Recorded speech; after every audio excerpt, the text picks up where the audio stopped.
Have you ever wondered which altcoins could be the worst investment choices when we get our next run up in altcoins and Bitcoin? I'm going to go through that in this video. First of all, let me show you Solana. This is definitely not one of the worst altcoins, it's one of the better ones.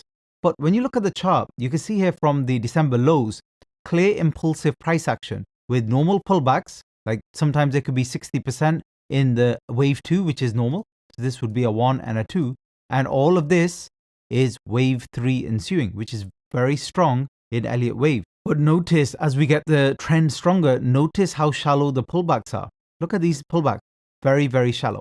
So what we're looking for with the strongest coins, because this is already from $8 to where it is now, it's already more than 10x, even though it's a larger market cap coin.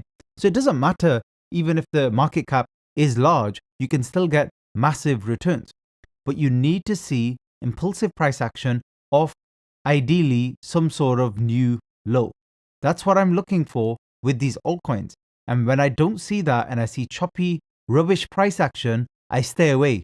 And it's been doing well for me so far. So you should consider it.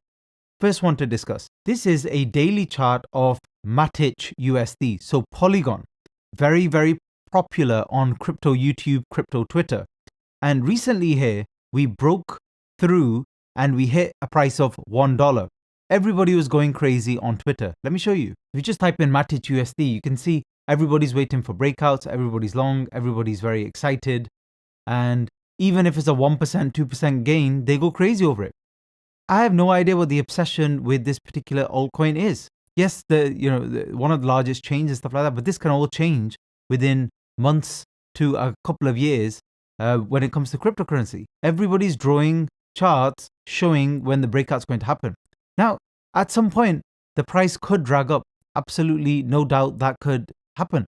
But when you look back at the chart, it gives you everything you need to know. Because this was the new swing low on May, but the price action going up has been very, very corrective. That's a problem. When the price action going up is not impulsive like we saw with Solana, you can see it. Even if you're new to trading, look how choppy the move's been going up. And in terms of percentages, look how much we've moved. We've hardly moved off the lows here in October, but everything else has been doing 100%, 200%, 300% plus. Even the larger coins. What has this done? From 50 cents, we're now at 80 cents.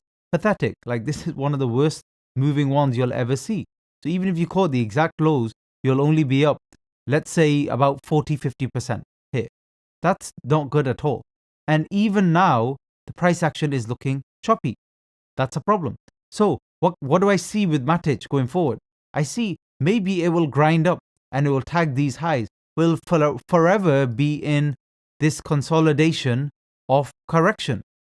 And that's not what you want. You don't want this going sideways and grinding and being choppy whilst everything else is taking off. So that's definitely one of my picks for the worst investments you could have right now. So it's Polygon. But how could you actually trade it if you're absolutely convinced fundamentally it's an amazing coin?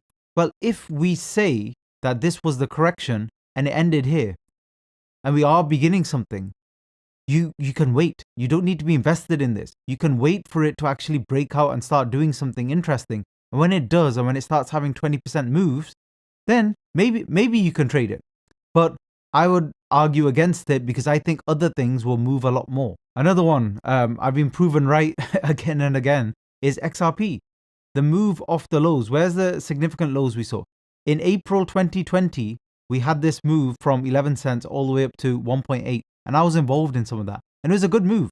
But when you look at the price action, it's extremely choppy. Even from those lows. And we haven't re-explored those lows yet. And we've been going sideways here, doing nothing for a year and a half. Now, yes, you could argue this is consolidation and we're going to set up a breakout soon, but why wait for that? So this is another one which since the October lows has done absolutely nothing. So in terms of the move from October when everything else was pumping, where did we get to? For the recent crash, we would only have been 6% up if you sold there. Now we've moved up a little bit more, we're 18%. This is mad because other things have gone up 500% in the same time. So my thesis with this is the same. Wait to see if it actually does anything. Let it do something first, and then maybe I'll be interested. But otherwise, this is one of the worst investments. And you could tell it's one of the worst just by looking at how it's performed over the last couple of years. Not good. And these next few I discuss are going to be a little bit controversial perhaps, but I'll explain exactly why. Sand, another one. In 2021, there was a massive narrative, and that was metaverse narrative. And some of these coins, even without a lot of fundamentals, did very, very well, really well. And since then, obviously, they've crashed badly.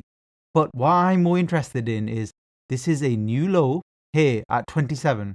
And how much have we moved here when everything else was moving up? 60%. Again, massively underperforming everything else. But what does the price action look like? It's choppy. Again, very, very choppy, especially from here all the way to where we are now. A lot of overlap.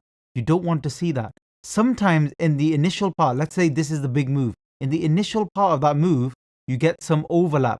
It's called nesting in Elliott Wave, and then you get a massive breakout. Now, if it doesn't break out and then suddenly go to $2 in the next few days, then this is not nesting. This is literally all corrective price action that is, again, just going to either grind up or grind sideways and go nowhere.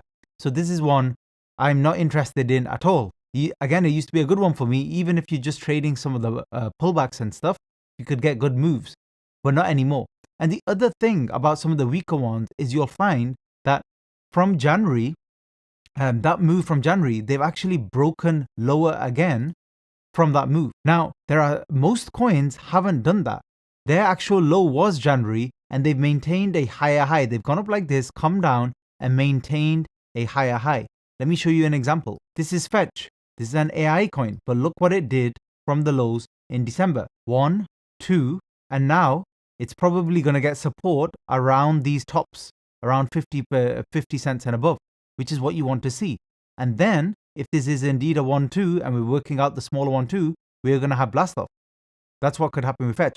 But notice, higher high, much higher than the low we printed in November 2022. That's what you want to see with the most bullish coins in terms of a setup. Decentraland, another one I'm not going to touch. Anything related to metaverse is not worth touching right now because it's not a trending narrative anymore. And the price action, look, we're printing brand new lows. Don't want to see that. And even after these lows, we're moving in a way that's showing no strength whatsoever. So even if these go up a little bit and grind up, my point is that you're not going to make anywhere near the gains on this as you will on some of the other altcoins. And if they're all kind of similar market cap, similar risk profile, why would you go over the ones that barely move? And what's worse is if these really lose interest, they could actually be going down whilst everything else is going up. Don't want to see that either. And I know for a fact these coins are not going to do as well because I literally log in and watch the percentage moves every single day. And these are constantly underperforming. The other one, now this is a 50-50, is Cardano because it was generally doing absolutely nothing, really nothing here, but then it did have a strong push. And this was based on fundamental news.